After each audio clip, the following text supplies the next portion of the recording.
Chapter के starting में हम लोग देखते हैं तातशुया को, जो कि मैजिक इंडिकेटर के अंदर अपने मैजिक को नाप रहा था। और तातशुया की मैजिक स्केल यूज करने के बाद शिबाता कहती है, इस बार तुम्हारा मैजिक स्केल काफी अच्छा आया है।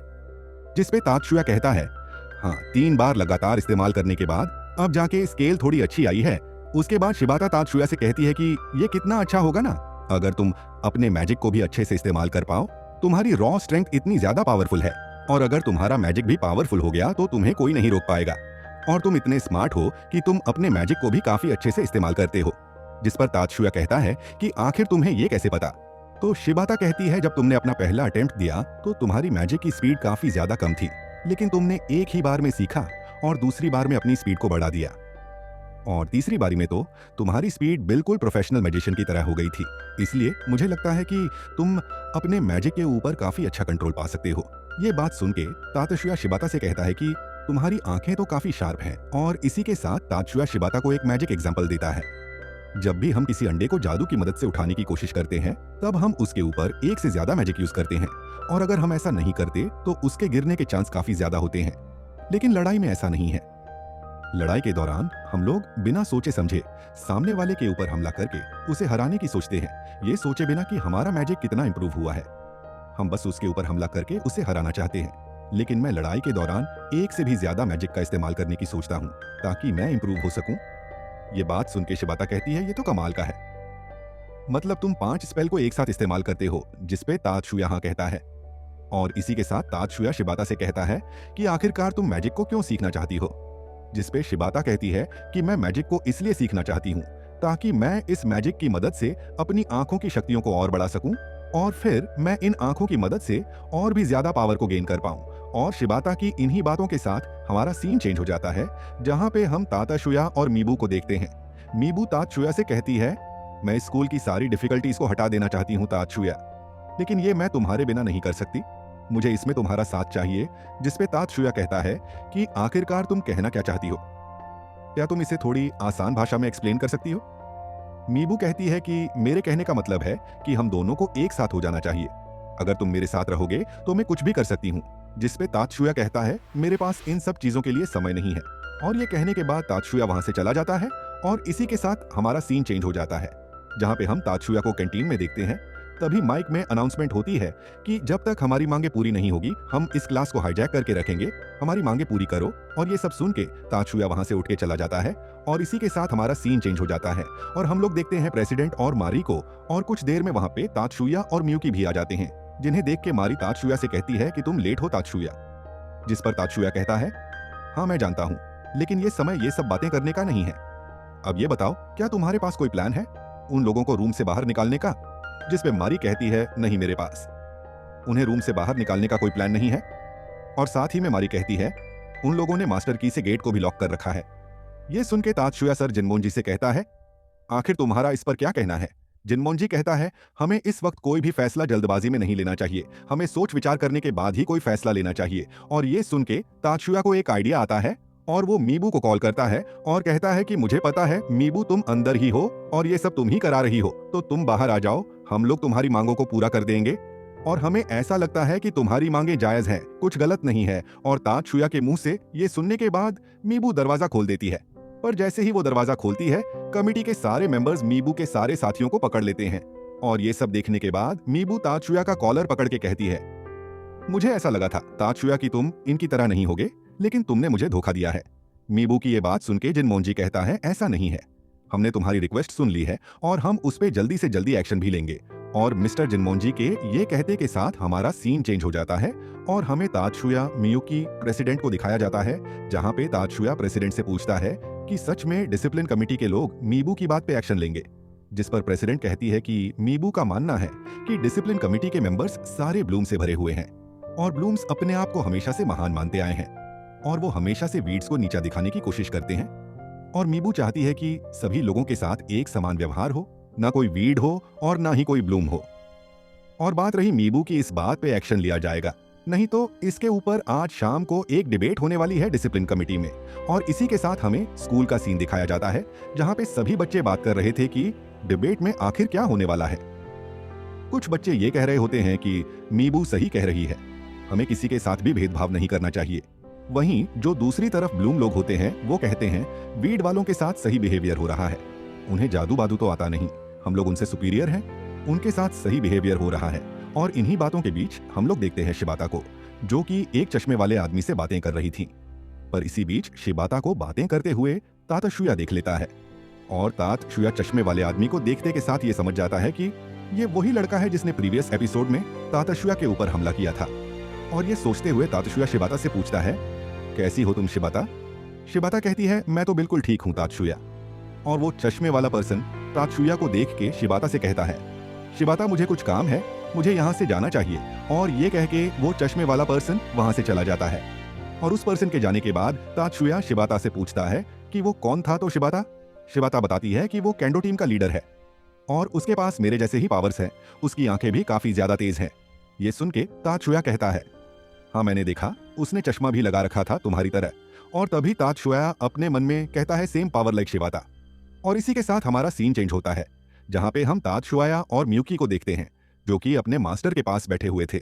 जहां पे ताताशुया अपने मास्टर से पूछ रहा होता है कि क्या आप सुकासा नाम के किसी लड़के को जानते हैं? ताताशुया का मास्टर कहता है, हाँ मैं उसे जानता हूँ, सुकासा किनोई। उसे किनोई कोमोना के नाम से भी जानते हैं। उसके पेरेंट्स और ग्रैंड पेरेंट्स किसी के पास भी मैजिकल पावर्स नहीं थी, वो बिल्कुल आम फैमिली की तरह थे। और किनोई की वो आंखें उसे उसके एंसेस्टर्स से मिली हैं। ताताशुया कहता है कि क्या आपको पहले से पता था कि मैं उसके ऊपर इन्वेस्टिगेशन कर रहा हूँ? ताताशुया का मास्टर कहता है, नहीं ऐसी कोई बात नहीं है, मुझे इस बारे में कुछ भी नहीं पता था, मैं तो उसे पहले से जानता था। ये बात सच है कि मैं एक मंक हूँ, लेकिन उससे भी पहले मैं एक शाइनोबी भी हूँ। जो भी लोग आगे जाके सोसाइटी के लिए प्रॉब्लम बन सकते हैं, मैं उन सभी लोगों की हिस्ट्री को याद रखता हूँ। उसके बाद मियुकी अपने मास्टर से पूछती है, क्या सुकासा ब्लांच से कोई रिलेशन है? उनका मास्टर बताता है, सुकासा का जो स्टेप ब्रदर है वो ब्लांच की जापानीज ब्रांच का लीडर है और वो कुछ इलीगल एक्टिविटीज भी करवाता है। उसके बाद हम एक आदमी को देखते हैं जो कि कुछ लोगों को रिंग्स बांट रहा था और मीबू भी उन लोगों में से एक थी। और इसी के साथ हमारा सीन चेंज हो जाता है, जहां पर हम लोग डिसिप्लिन काउंसिल के डिबेट को देखते हैं। और उस डिबेट के अंदर एक वीड लड़का कहता है कि हमारे साथ जानवरों जैसा बिहेव किया जाता है, हमें कुछ भी नहीं समझा जाता, ये लोग हमारे साथ ऐसा बिहेव करते हैं जैसे हम कोई बीमारी हो। आखिर हमारे साथ ये भेदभाव कब तक चलता रहेगा? उसके बाद स्पीच देने के लिए प्रेसिडेंट मायुमी आती है और कहती है कि मैं इस बात को नहीं नकार सकती कि स्टूडेंट के बीच में डिस्क्रिमिनेशन होता है। ब्लूम और weed student counsellor discrimination committee ने इन वर्ड्स को बैन कर दिया है, लेकिन फिर भी कुछ लोग इनका यूज करते हैं। और मैं इसी स्कूल की स्टूडेंट काउंसिल प्रेसिडेंट होने के नाते ये चाहती हूँ कि हम लोग हमारे बीच से इस डिस्क्रिमिनेशन की दीवार को गिरा दें।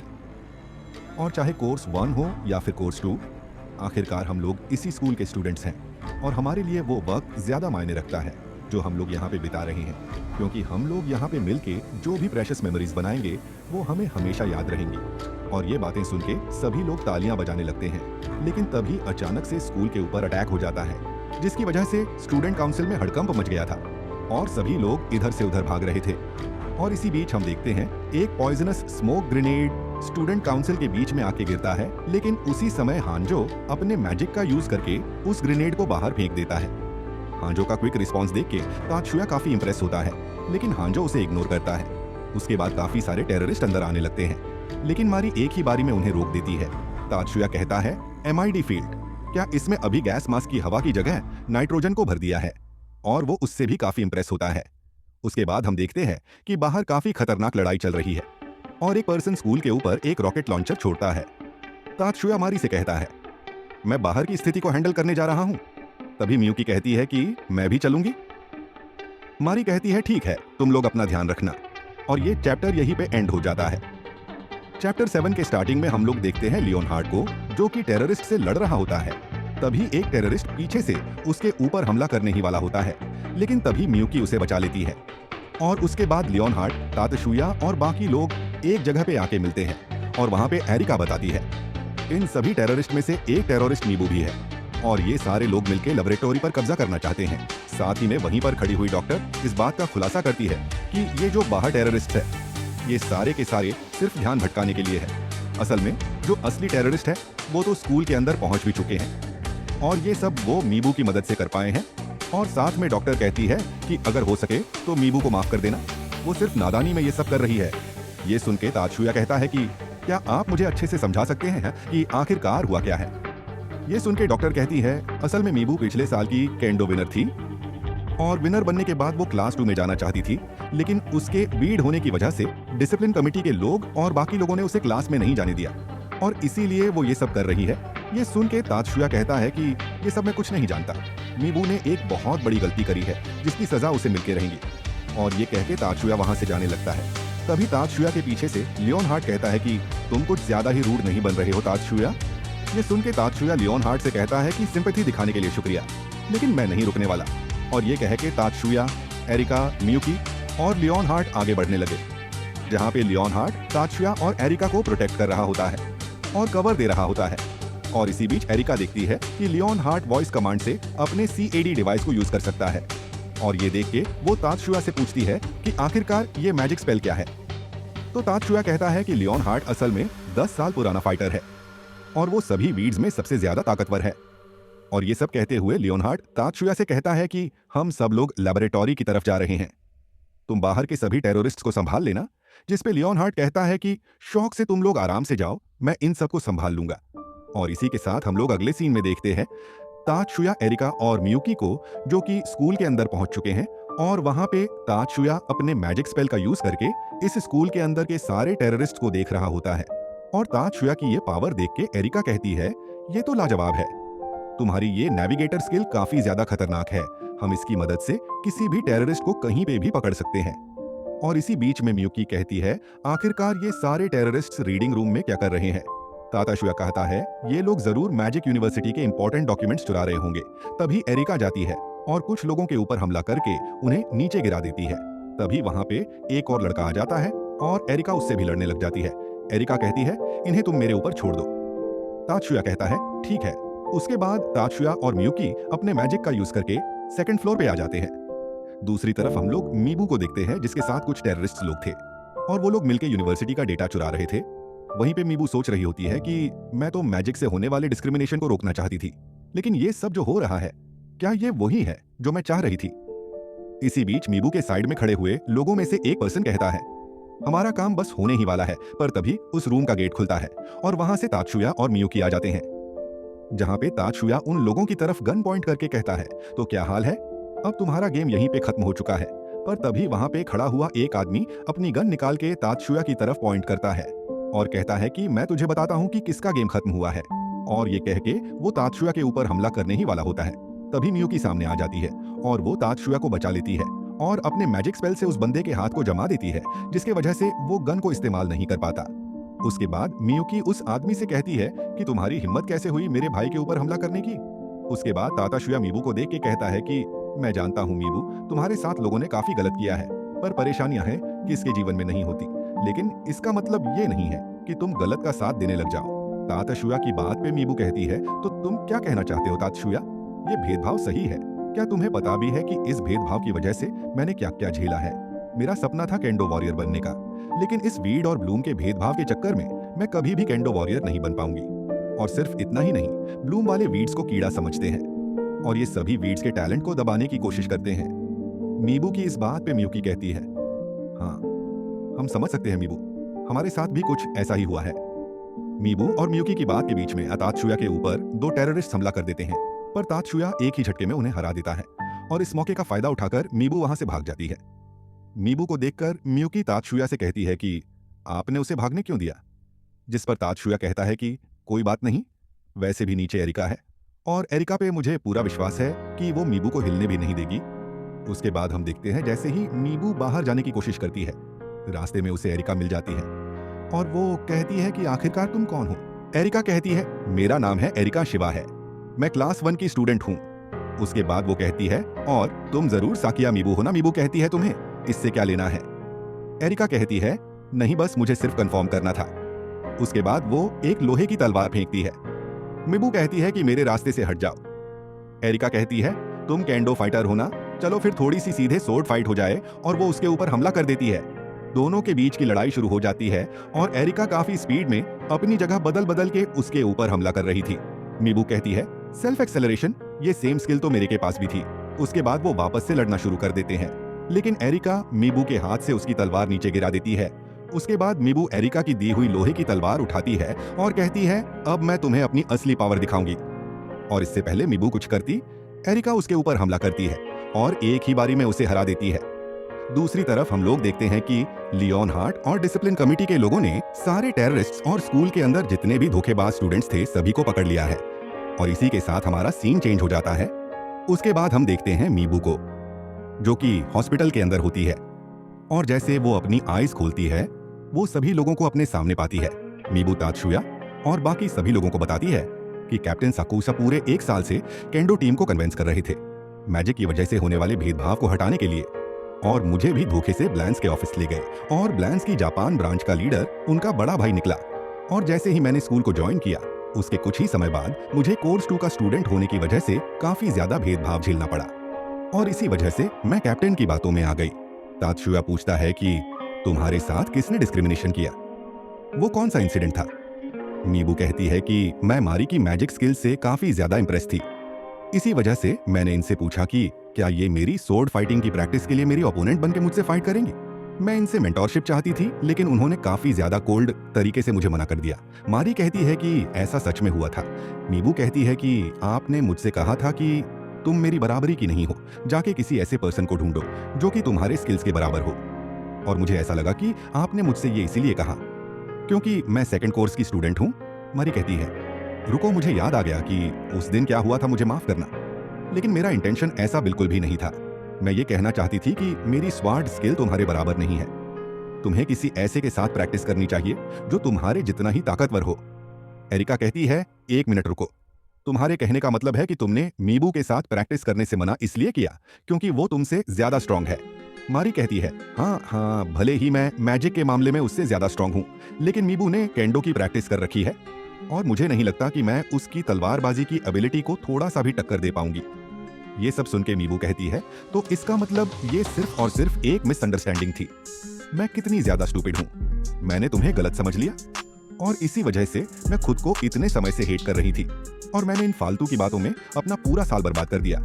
और ये सब कह के वो रोने लग जाती है।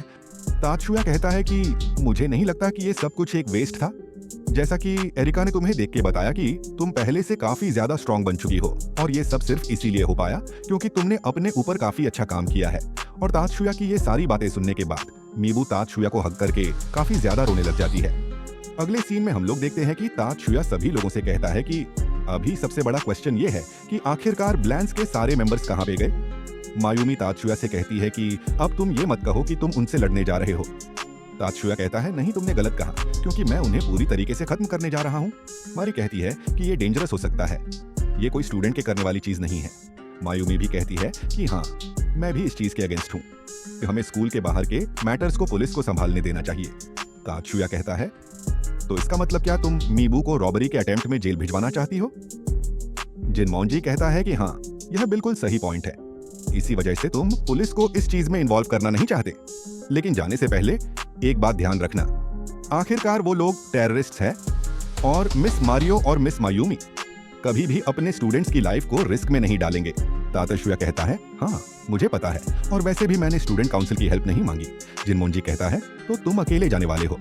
तभी मियुकी तात्सुया से कहती है कि मैं तुम्हारे साथ चलूंगी। एरिका कहती है मैं भी आ रही हूँ और जिनमोंजी भी जाने के लिए तैयार हो जाता है।